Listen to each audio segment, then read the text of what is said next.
हीर, चलो आ भी जाओ, काफ़ी देर हो गई। वो बोलते बोलते रुक गया। कमरे के दरवाजे का हैंडल पकड़ते ही वो सामने देख रहा था। उसकी आंखों में कुछ जज्बात रोनुमा हुए। दरवाज़ा नॉक करके आते, वो दांत कचकाते रुख मोड़ते उसकी जानिब रुख करते बोली। ब्लैक फ्रॉक में उसका नाजुक सरापा वाज़िया होता मुकाबिल के होश उड़ाने वाला था। कमरा मेरा है और बीवी भी। आगे की जानिब कदम बढ़ाते वो बोझल लहजे में बोला था तो हीर जुबियार ने हलक तर किया। उसके बढ़ते कदमों की छाप पर उसकी धड़कनें भी तेज़ हुई थीं। वो उससे बहुत कुछ पूछना चाहती थी, लेकिन जब उसने कह दिया कि वो बात ख़त्म करना चाहता है तो हीर जुबियार खामोश हो गई। और मायने रखता तो ये है कि वो उसके साथ है। इंतहा ही कोई बेशरम हो आप, वो ज़िद होते बोली थी तो जल्दी से बेड पर पड़ा दुपट्टा उठाकर अपने गिर्द ओढ़ लिया और मुकाबिल को घूरा जवाब उसने 2 कदम के फासले पर था। वो कैसे भला?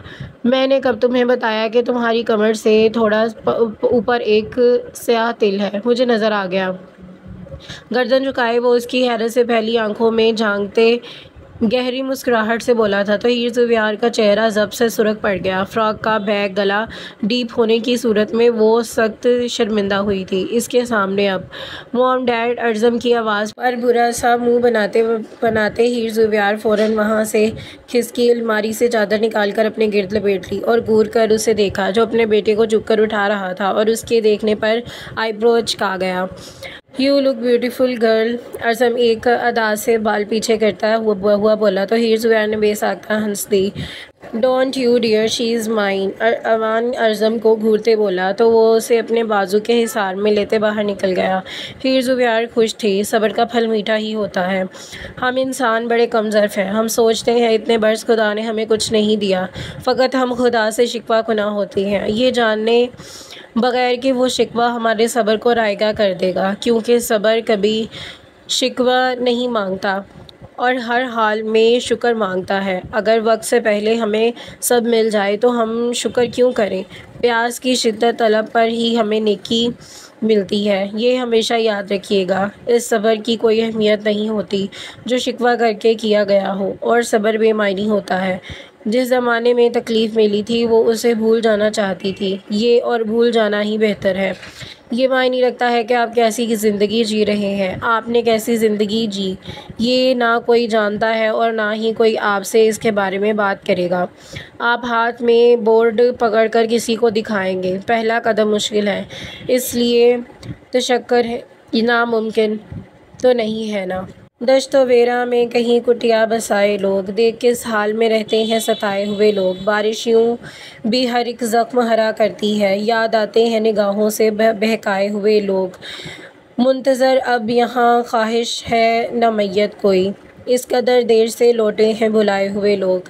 कैसे जाएंगे भला अब वो तसल्ली के बगैर, तेरे मिलने को बड़ी दूर से आए हुए लोग। खाक बस अब खाक में मिलने के लिए होती है, हम हैं इस वास्ते मिट्टी से बनाए हुए लोग। आंसुओं को तो भरम भी नहीं रखना आता, मेरी आँखों से निकल आए छुपाए हुए लोग। जी हंस हंस के उसी बात को रो देता हूँ, मुझसे रूठे हुए रहते हैं मनाए हुए लोग।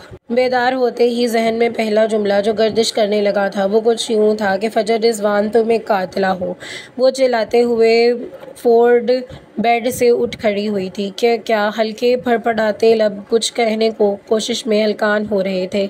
उसने इर्द गिर्द गर्दन घुमाकर देखा, हाथों में हल्की लर्जिश थी और सफ़ेद बिस्तर पर थी और उसके आसपास मशीनें लगी हुई थी। उसे देर न लगी अपने जहन की बात समझने में। कायान उखड़ते अल्फाज, नामुमकिन नाम, रुखसार पर गिरते आंसू, और इस कोशिश के बावजूद भी उठ खड़ी हुई और सख्ती से लब भींच गई। वो मर गया। बिस्तर पर बैठते ही उसके जहन में आने वाला दूसरा जुमला बामुश्किल हलक से बाहर निकला था। एक पल को यूँ महसूस हुआ जैसे सांस थम गई हो। वो बेड से नीचे उतर कर नकाहत के बायस उसने अपने चकराते हुए दाएं बाएं हाथों से थामते दाएं हाथ से बिस्तर को सहलाया। आप उठ क्यों गई हैं? आपको प्रॉपर ठीक होना है। कमरे में दाखिल होते ही नर्स ने चूम कर आगे बढ़ते साथ बात जारी रखी और उसके पास आते उसे बैठाने की कोशिश की। मुझे उसके पास जाना है। नर्स को देखते खड़ते लहजे में बोली, उंगली से एक सिमत इशारा किया। बोली नर्स ने नासमझी से उसकी सिमत देखा। वहाँ दीवार थी और उस लड़की की दिमागी हालत को पर शुबा हुआ। देखिए अभी आप रेस्ट करें, मैंने कहा है ना, मुझे जाना है उसके पास। वो नर्स का हाथ झटक कर चीख उठी थी और उसके लफ्ज़ों के साथ ही एक हिचकी भी हलक से बरामद हुई थी। साथ ही दाएं आंख से आंसू की लकीरें गाल पर बह गई थीं। आप नहीं जा सकती कहीं भी, आप खामोशी से बैठ जाएं। उसकी तेज़ आवाज़ पर नर्स का लहजा भी सख्त हो गया था और उसे वापस बिस्तर पर बिठाने की तगोदो करने लगी, जबकि वो लड़की बाहर जाने के लिए तड़प रही थी। कायान, वो बुलंद आवाज़ में चीखी थी। नर्स ने हाथापाई के चलते उसका सांस फूल गया था। नकाहत की वजह से नर्स के आगे मुकम्मल बेबस थी। कायान सिकंदर, वो घुटनों के बल झुकते वापस से पूरी कुव्वत से चीख पड़ी थी और उसके आंसू मजीद बह निकले थे। उसे अपना सांस हलक में तर होता महसूस हो रहा था। फजर रिजवान बेसाख्ता ज़मीन पर गिर गई। फजर, उसकी तेज़ आवाज़ को सुनते ही बाहर खड़े दो नफूस हड़बड़ा गए और दाखिल होते ही अमन वही दरवाजे पर साकित खड़ी सामने ज़मीन पर बैठी फजर रिजवान को देख रही थी, जो सांस लेने की तगोदो में हलकान होती जा रही थी और एकदम ट्रांस की कैफियत में आ गई। जाज़ब कमाल, वो शख्स पीछे था और वह जानता था कि इस वक्त अगर कोई फजर रिजवान को संभाल सकता है तो वही अमन वहीद है।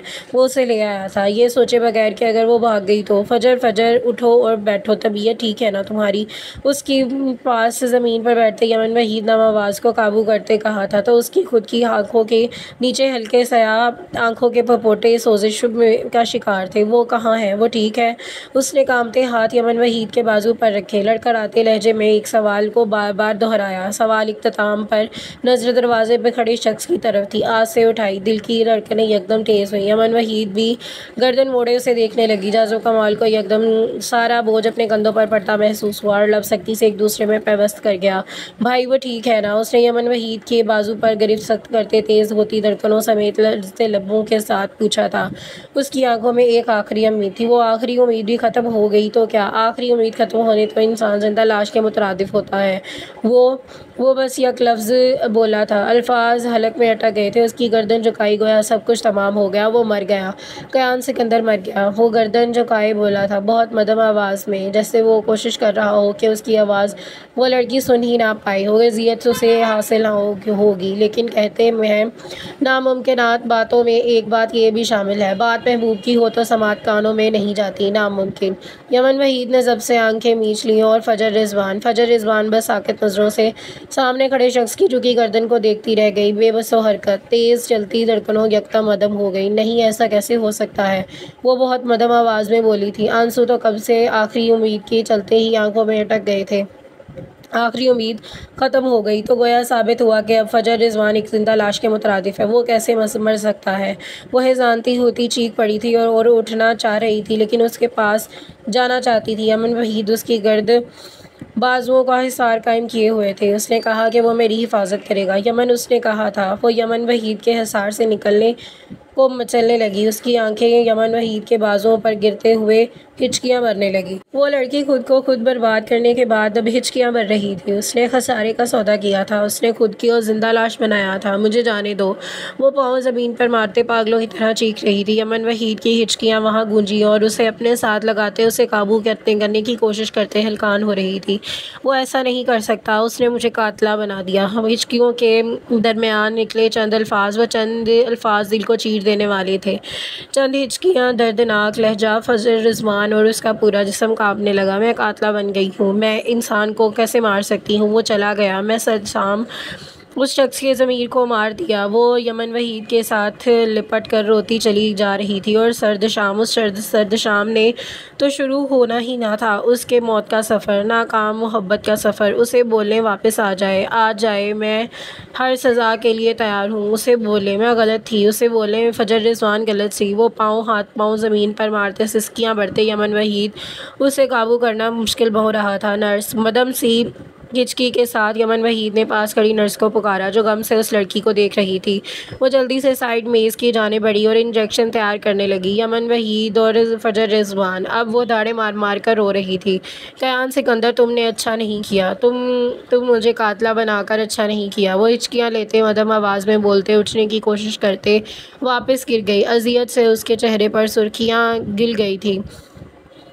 आधा सच पूरे झूठ से ज़्यादा ख़तरनाक होता है। उसने आधा सच जानकर उस शख्स को बर्बाद करना चाहा और आज उसका लड़खड़ाता वजूद खुद को बर्बाद कर रही थी। खो देने के बाद तड़प, सिसक, मोहब्बत, तवज्जो, पछतावा, इन सब का कोई जवाब नहीं रहता। ये बस बेमानी है, क्योंकि आपकी मोहब्बत, दुख, तकलीफ़, तड़प, पछतावा देखने के लिए वो शख्स वहाँ मैसर नहीं होता।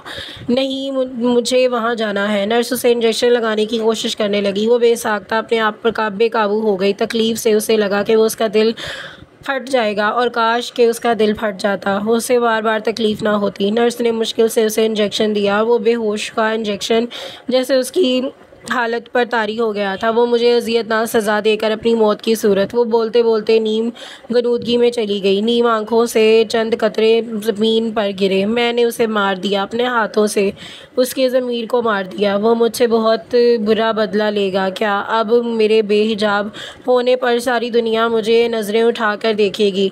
अब फजर रिजवान नापाक हो गई है।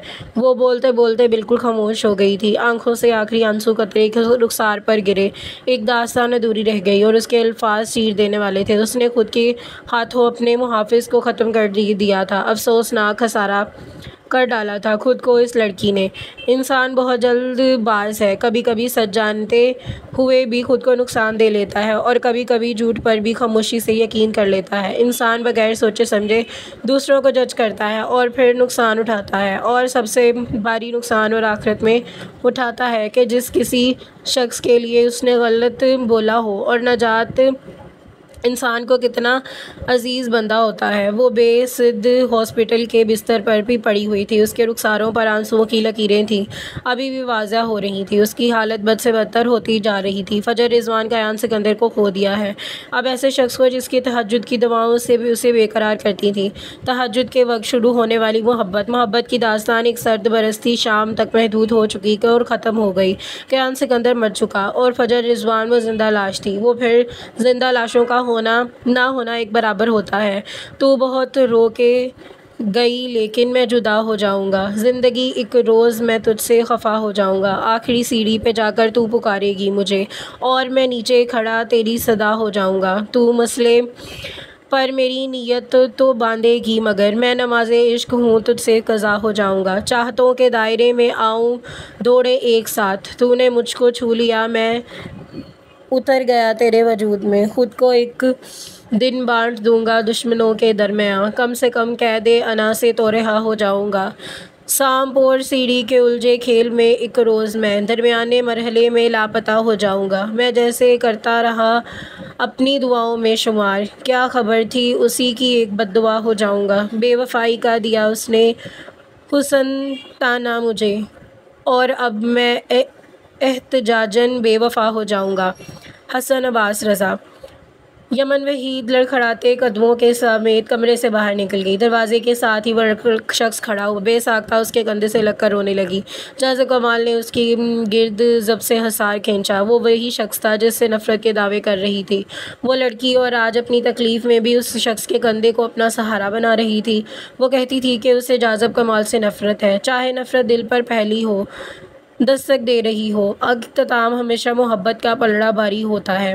गहरे गहरे सांस लेती वो बेड पर यकदम ही उठकर बैठ गई थी। उसकी आंखें आखिरी हद तक फैली हुई थी। चेहरे लठे की तरह मानित सफ़ेद पड़ गया था और उसका वजूद बहुत हल्के से लर्ज रहा था। तारीक कमरे में अब घड़ियों की सुइयों के साथ उसके सांसों की घड़ी भी आवाज़ दे रही थी। उसने हल्की सी गर्दन ओढ़कर बेड के दूसरे किनारे पर नज़र डाली, जिसके चेहरे पर हल्के खौफ के साथ अब दुख के तासरात भी रोनमा थे। आंख से आंसुओं का एक कतरा टूटकर कंफर्ट पर गिर गया और गर्दन दाएं जानिब करते, जबकि साकत आंखों पर बेड की दूसरी साइड जमी हुई थी। एकदम कमरे में हिचकी उभरी और फिर कई लगातार हिचकियां उभरती गईं।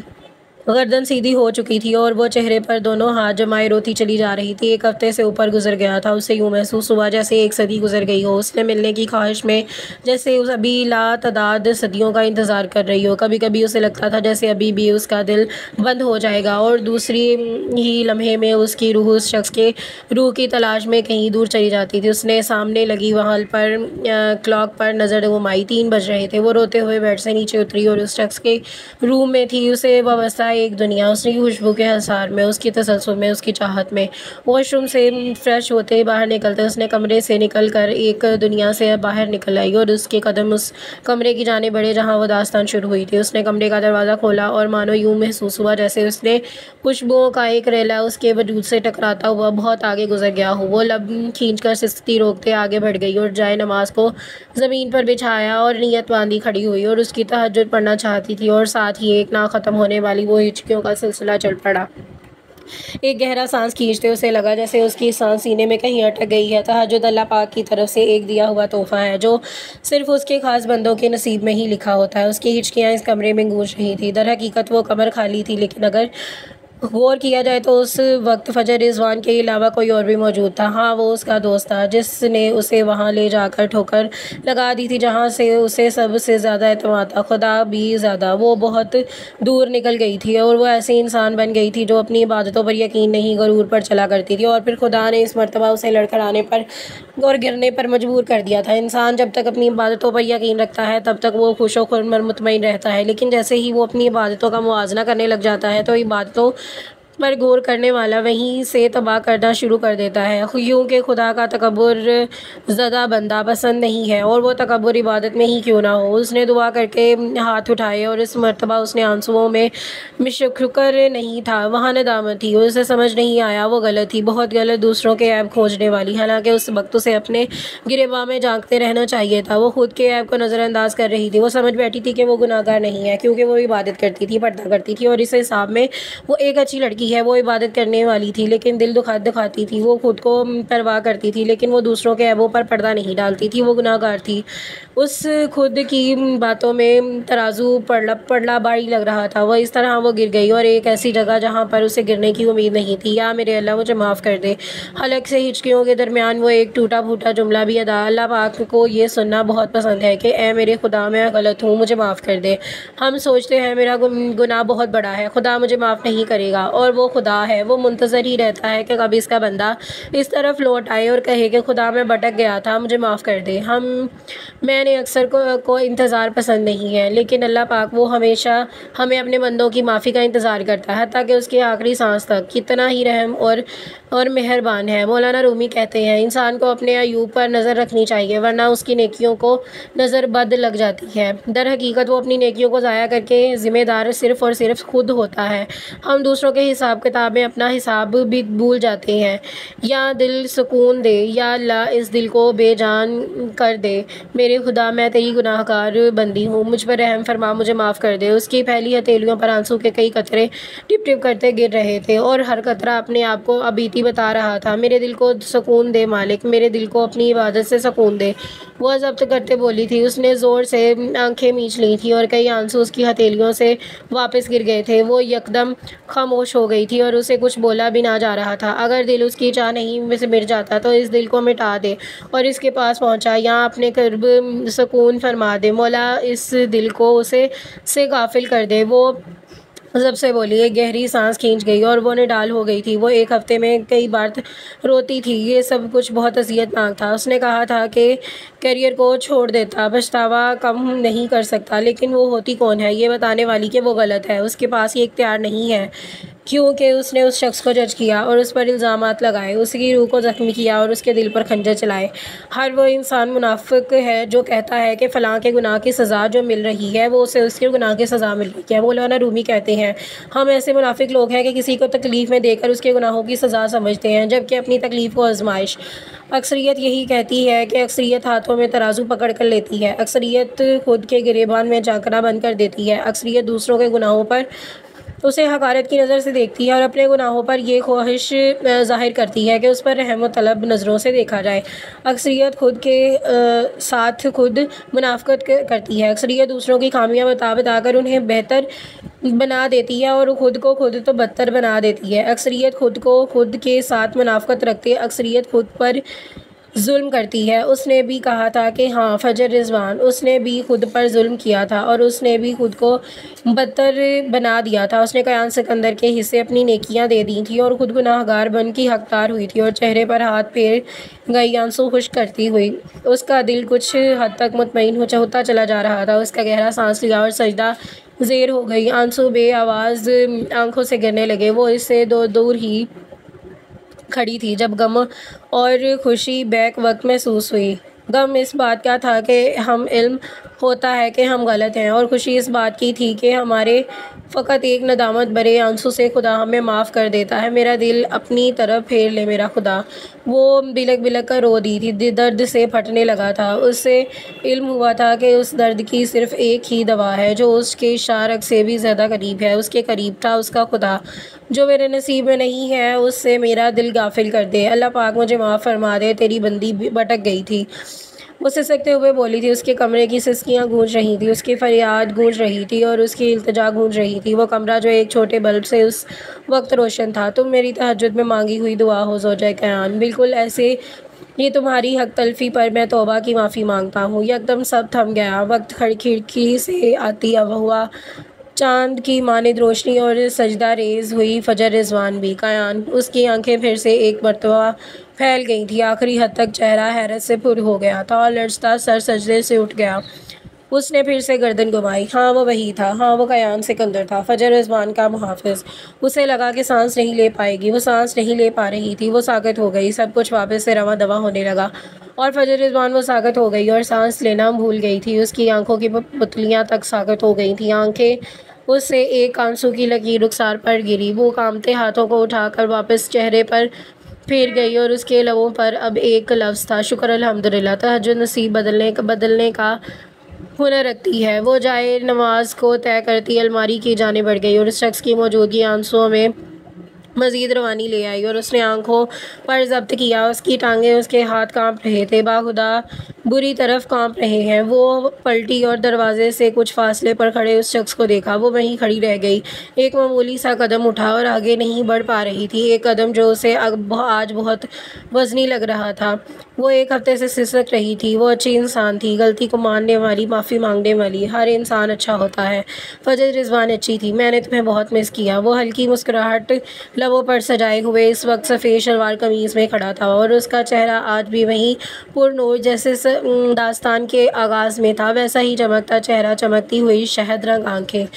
और तुम मुझे भूल ही गई हो, उसने उसकी मुस्कुराहट को बरकरार रखते बमें अचका कर कहा। तो वो बस उसे देखती रह गई, बेबस और हरकत। जब तो तुम खुदा से तौबा कर रही हो तब वो बहुत खुश होता है और तुम पर अपनी रहमत बरसाता है। फजर रिजवान ने पलकें दोबारा जबकि और उसके दिल को आज बावर करवाया कि अल्लाह अपने बंदे को कितनी मोहब्बत करता है। अगर तुम उसके हुक्म पर राज़ी हो जाओ बग़ैर किसी शिकवे के तो वो तुम्हारा ख्याल रखेगा। वो लर्ज़ता कदम आगे बढ़ा और वो एक कदम उठा गया। और अल्लाह तौबा करने वालों को बहुत पसंद फरमाता है। बहुत कुछ था जो वाज़िया होना था, उस पर वाज़िया हुआ और उसकी दुनिया बेबस तमाम इंसानों में से कोई इंसान भी उसे रोए ज़मीन पर नहीं था जो हक़ हासिल हो के तराजू पकड़े और दूसरों की खूबियों और खामियों का हिसाब किताब करे। उसने तीसरा कदम उठाया। वो आंखों पर बंद बांधा गया था, सब्ज़ आंखें धुंधला गई थी और सामने खड़े शख्स का अक्स भी धुंधला सा गया था। वो लड़खड़ाई, लेकिन इस मर्तबा उसे किसी ने थाम लिया, शायद अल्लाह ताला ने भेजे गए एक वसीला ने। वो बड़ी फिरती से आगे बढ़ते हुए उसे अपने बाजू में हाथों से थाम गया और उसका हाथ फजर रिजवान के लर्ज़ते बाजू पर आ गिरा और अचानक धुंध छट गई। वो उसके नज़दीक था और उसकी नहायत एहतियात से उसे सीधा करते खड़ा हुआ और मजबूत हाथ अब उसके कांपते बाजुओं पर धरे हुए थे। आंखें बहुत बांधा गया था। ध्यान से ज़ौजा कयान, ख्याल क्यों नहीं रखती अपना? तुम अपना रो रो कर क्या हाल कर दिया है और तुमने मेरी कीमती एहसासों, तुम कितनी जालिम हो फजर रिजवान। वो बहुत नरमी से बोला था। एहतियात उसके रुखसारों पर बहते आंसू साफ किए और फिर सिसक पड़ी थी। आप वो लड़खड़ा कर लहजे में बोली थी और उसके हाथ में लड़खड़ा गए थे और वो उस शख्स के चेहरे की जानिब उठ खड़ी हुई जिन्हें उसके ने थाम कर अपनी आंखों से लगा लिया। वो अब मुकम्मल आप हो चुका हूँ, यानी वो ख़ास हो चुका है। उसके लब धीरे से मुस्कुराए। मैंने सुना था बहुत बीमार थी, मैं इयादत के लिए आ गया।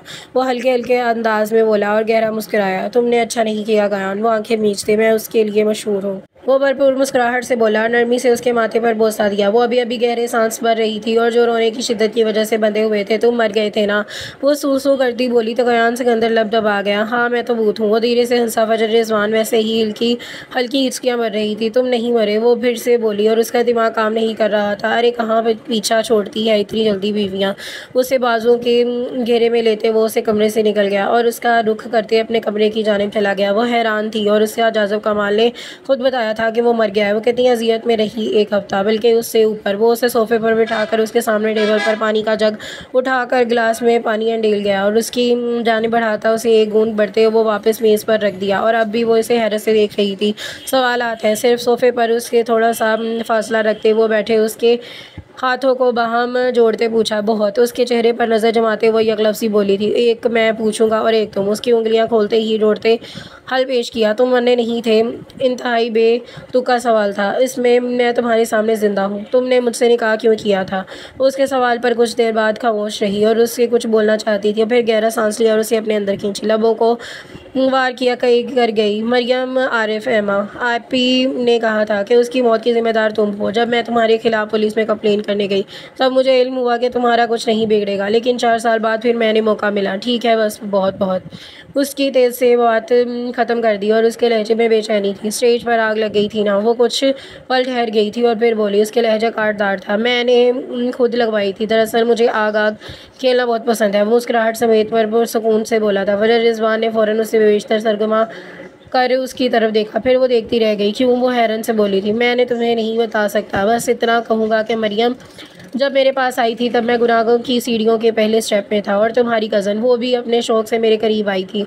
अगर मैं नहीं संभलता तो वो रोकता तो वो भी ना रुकती। मरने वाले की बुराई नहीं करते। लेकिन मैं मज़ीद उससे कुछ कहना नहीं चाहता। उसने दो टुक लहजे में कहा था। क्या मुझे एहसास दिलाने को आग लगाई थी? वो जहन में उभरती सवाल पूछ रही बैठी थी। अगर ऐसा हुआ तो मैं उसी वक्त अपनी मोहब्बत पर 2 हर्फ भेजना चाहती हूँ। तुमने मुझ पर कुछ झूठा इल्ज़ाम लगाया और उसके बदले में मैंने तुम्हें सज़ा देता, खुद को नहीं। तुम्हें एहसास दिलाने को पहला काफ़ी था और मैं तुमसे दूर था। वो सपाट लहजे में गोया सवाल। फजर रिजवान खामोश हो गई और उन दोनों के दरमियान फिर से एक गहरी खामोशी छा गई। क्या ऐसा कुछ तो मेरा जानना ज़रूरी है? उसे सरसरी सा देखते हुए नरमी से बोली थी। वो गुफ्तगू के दौरान उसे बार बार देख रही थी और जितनी बार देखती उस दिल में शुक्र अल्हम्दुलिल्लाह उसे अपने खुदा पर प्यार आ रहा था कि वो जल्दी अल्लाह ताला ने उसे कबूल कर लिया। कभी सदियाँ गुजर जाती हैं और कभी लम्हे भी नहीं लगते। कयान सिकंदर को सदियां गुजर गई थी और फजर रिजवान को लम्हा भी ना लगा। मुझ पर आश्कार हुआ तुम मेरी आखिरी मोहब्बत हो।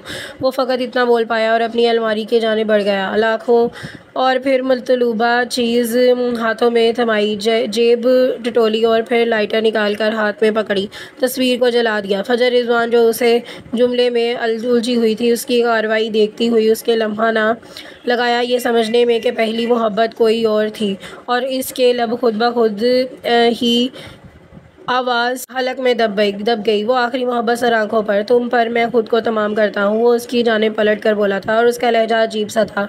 फजर रिजवान को समझ ना आई कि वो किस अंदाज में बयान कर रहा है। मैं अंधा हो गया हूँ फजर रिजवान। मुझे लगा कि अगर मेरे साथ ऐसा हुआ है मैं वैसा ही सबके साथ करूँ तो मैं तभी नामहरम की तलब और अंधे होकर भी नामहरम की ख्वाहिश। वो तलब काटते गहरा सांस लिया तो फिर हवा के सपुर्द करता। फजर रिजवान को इल्म हुआ कि उसके लहजे में दर हकीकत कोई दुख नहीं था। मुझे जो धोखा मिला था उस धोखे के बदले में मैं सबसे लिया और सबसे बढ़कर खुद से।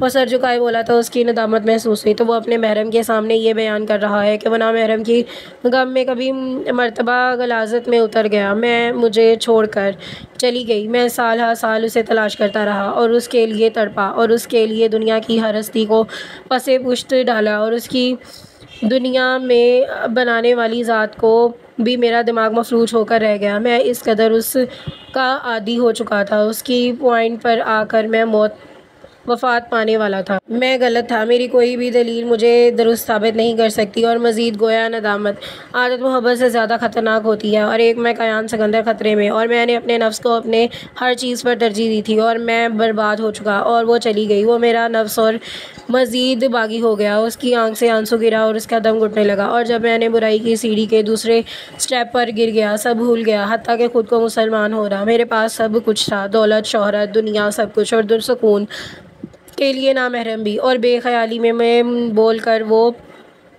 जब से आंखें मीच गया और आंखों के पट्टी बांधे में तीसरे स्टेप पर चढ़ गया और फिर एकदम बहुत अचानक से मैं वहाँ से लड़खड़ा गया। तुमने मुझे लड़खड़ाने पर मजबूर किया। वो सर उठाते उसे देखते लफ्ज़ों को वह मुश्किल कहता मुस्कुरा गया, एक फीकी सी मुस्कुराहट। फजर रिजवान, तुम मेरी ज़िंदगी हो इसलिए मैं नहीं आई। तुम एक अच्छी लड़की हो और मैं एक बुरा लड़का। तुम मेरी ज़िंदगी में भेजी गई थी फ़कत इसलिए कि मैं लड़खड़ा ना जाऊँ और मैं वक्त रहते बुराई उस सीढ़ी से लड़खड़ा कर नीचे गिर जाऊँ। और मैं गिर गया। वो धुंधली आंखों से मुस्कुराया। अब मुस्कुराहट में इत्मीनान था। वो बहुत अज़ियतनाक थी। मौत के करीब से वो वापस लौट आना बहुत अज़ियतनाक होता है। जब मैं पहली बार सजदे में गिरा था तो लगा कि मेरा दिल फट जाएगा। मैं यूं ही गुनाहों का बोझ लिए इस दुनिया से रुखसत हो गया। वो अज़ियत से आंखें मीच गया, जैसे माजी की तकलीफ बहुत नहीं बद से बदतर हो, और उसके लहजे में नमी थी। बहुत अज़ियतनाक था। खुदा के सामने ये जानते हुए जाना कि मेरे बारे में सब जानता है। मेरा तीसरे स्टेप का सफ़र, मेरी रातों का, मेरी सुबह का, मेरे गुनाहों का, नामहरम का, पीछे मेरा मौत के लिए दुआएं मांगना, और मेरे सफ़र को वो जानता था। मेरी शर्मिंदगी को मेरी असहद शर्मिंदगी की नज़र तक उठा नहीं सकता था। वो लब सख्ती से मीच गया, जैसे तकलीफ़ का अंदर कोई छुप गया हो और उसके लफ्ज़ों में खो गया हो। बेशक मैं जानता जितना मर्ज़ी खुद को मुतमईन कर लूँ अपनी दलीलों से, लेकिन अंदर कहीं मेरा ज़मीर है गलती पर हूँ, और फिर जो मैं अच्छे रास्ते की तलाश में खुद से चूर हूँ। और अब बात मैं मुझे झंझोड़ दिया है। रेस्टोरेंट में बोले गए तुम्हारे जुमलों ने मेरी सारी दलीलों को रद्द कर दिया था। एक बार गुस्से में उन जुमलों के असर को ज़ाहिर करना चाहा, लेकिन मैं नाकाम रहा। मेरी तौबा का सफ़र 4 साल पहले पुराना है। मुझे लगा खुदा ने मुझे माफ़ कर दिया है, लेकिन जब तुमने मुझे छोड़कर चली गई और एक बार फिर से मेरा ज़ख्म ताज़ा हुआ तो मुझे लगा कि मेरी तौबा कबूल नहीं हुई। मैं उठते बैठते सोते जागते हर वक्त तौबा की तलब था। वो बहुत संजीदा हो गया और उसकी आंखों के तासुरात। वो फिर जो मुझे लगा कि कुछ समझ नहीं आ रहा था, मेरी बस में नहीं था, सब अल्लाह पर छोड़ दिया। मैंने जो अपनी शरीक हयात की अमानत को ख़यानत की थी, मैं अपनी तौबा में इस अमल की माफ़ी मांगता हूँ और इसके इंतज़ार में कब कब अपने खुदा से मेरी तरफ बढ़ते मेरा इंतज़ार तवील तर होता जा रहा था। ऐसी कौन सी जगह है जहाँ पर माफ़ी मांगने पर मुझे माफ़ी मिल जाए, मुझे सुकून मिल जाए। उसके सर उठाकर फिर उस लड़की को देखा जिसकी आंखें बह रही थी। उसकी शहद रंग आंखों में आस के दिए टमटमा रहे थे। अब के अंदर, आपके अंदर है सुकून। इंसान का सुकून ना सिर्फ गहराई में है, ना समुंदर की गहराई, ना आसमान की वसतों में, और ना ही उसे हर जगह ढूंढना चाहिए और फिर थक हार कर बैठ जाता है। तब उसे एहसास होता है कि वो सुकून जिसकी तलाश में उसे अपने पाँव ज़ख्मी किए हैं वो तो असल में उसके अंदर है। वो बहुत तहम्मुल से बोली थी, मैं आपकी आखिरी मोहब्बत की इज़्ज़त करती हूँ। बोलते बोलते सोफ़े से उठ खड़ी हुई और कयान सिकंदर वो खामोश हो गया। उसे दोबारा बोलने की ज़रूरत महसूस ना हुई और आंखें मूंदे गहरा सांस भरकर वो दो आंसू टूटकर उसके चेहरे पर गिर गए, जैसे सुकून मिल गया हो। उसके बरसों से तलाश की गई वो सुकून कयान सिकंदर के एक जुमले में मिल गया। उसकी तौबा खुदा बहुत पहले कबूल कर चुका था, लेकिन उसकी खयानत अपने महरम से भी थी। लेकिन अल्लाह के बंदों ने भी तो, जब अल्लाह बंदी ने माफ़ कर दिया तो उसे लगा जैसे खुदा ने भी उसे माफ़ कर दिया। तुम माफ़ कर दो और दरगुजर से काम लो। उसने वो आयत दोहराई जो उसने सुबह पढ़ी थी और उसने उसे माफ़ कर दिया। अब उसका खुदा मामला अल्लाह के साथ है तो उसे वो भी उसे माफ़ कर देगा। फजर रिजवान को इल्म हो गया था कि उसके चेहरे पर नूर की बावजूद उसके दिल में बेचैनी क्यों है। वो उसके बरसों की तौबा कर रहा था, बरसों से अल्लाह से माफ़ी मांग रहा था। उसका बरसों का सफ़र आज तक पूरा ना हुआ। क्या कुछ ऐसा है जो तुम पूछना चाहती हो? गहरी पुरसकून सांस हवा के सुपुर्द करते बोला। उसके चेहरे पर एक अलग सी उल्लू की चमक थी। मेरे बाबा, वो तुम्हारा बाबा नहीं था फजर रिजवान, और तुम्हारे कज़न मरियम। मुझे नहीं लगता तुम्हें उसके लिए अफसोस करना चाहिए, उसने उसकी बात काटते कहा। वो सर उठाए अब हैरानगी से उसे देखने लगी। सब कुछ इतना उलझा हुआ था जैसे समझ से परे। और यहाँ हमारी किसका इख्तिताम होता है। इंशाल्लाह मिलते हैं नेक्स्ट वीडियो में। दुआ में याद रखिए। अल्लाह हाफ़िज़।